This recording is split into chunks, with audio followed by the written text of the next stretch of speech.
मित्रों, आज की कथा है असुरों में सबसे बलवान तारकासुर के जन्म और उसकी अद्भुत तपस्या की।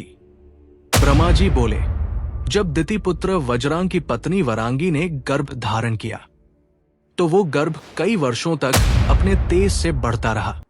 समय आने पर वरांगी ने एक विशालकाय महाबलवान पुत्र को जन्म दिया, जिसका तेज 10 दिशाओं को प्रकाशित करने लगा। परंतु मित्रों, उसके जन्म के साथ ही स्वर्ग, पृथ्वी और आकाश तीनों लोकों में भयंकर उत्पात शुरू हो गए। आकाश में उल्काएं गिरने लगी, धरती कांप उठी, समुद्र गरजने लगे और दिशाएं अग्नि के समान लाल हो उठीं। पर्वतों की गुफाएं गूंज उठीं। सियार, उल्लू और कुत्ते अजीब अजीब आवाजें करने लगे। पशु भय से भागने लगे। गायें रोने लगी। उनके स्तनों से रक्त बहन निकला। देव मूर्तियां स्वयं कांप उठीं और वृक्ष गिरने लगे।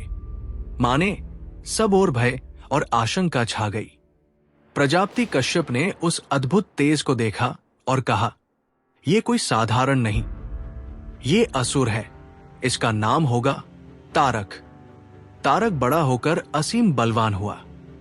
उसने ठान लिया कि वह देवताओं को परास्त करेगा और इसलिए वो कठोर तपस्या के लिए मधुवन चला गया। 100 वर्षों तक उसने जल, वायु और अग्नि के बीच तप किया। कभी एक पैर पर खड़ा रहा, कभी उल्टा लटक कर धूम का पान किया, कभी अग्नि में बैठा तो कभी धरती पर हथेलियों के बल। उसका तप इतना भयानक था कि उसका तेज चारों दिशाओं में फैल गया और देवलोक जलने लगा। देवता भयभीत होकर ब्रह्मलोक पहुंचे। प्रभो, ये दैत्य हमें भस्म कर देगा।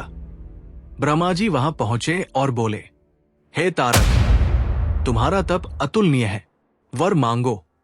तारक ने हाथ जोड़कर कहा, हे पितामह, मुझे 2 वर दीजिए।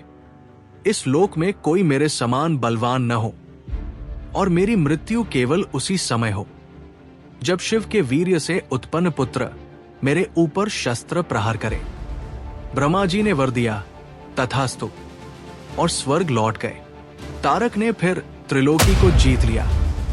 देवता भयभीत होकर उसे अपने रत्न, हाथी, घोड़े और कामधेनु तक दे बैठे। वो असुर इंद्र बन बैठा, देवताओं को दास बना लिया और तीनों लोकों पर अत्याचार करने लगा। तभी देवता फिर ब्रह्मा जी के पास पहुंचे और वहीं से शुरू होती है कार्तिकेय का जन्म और तारकासुर का वध की अगली कथा।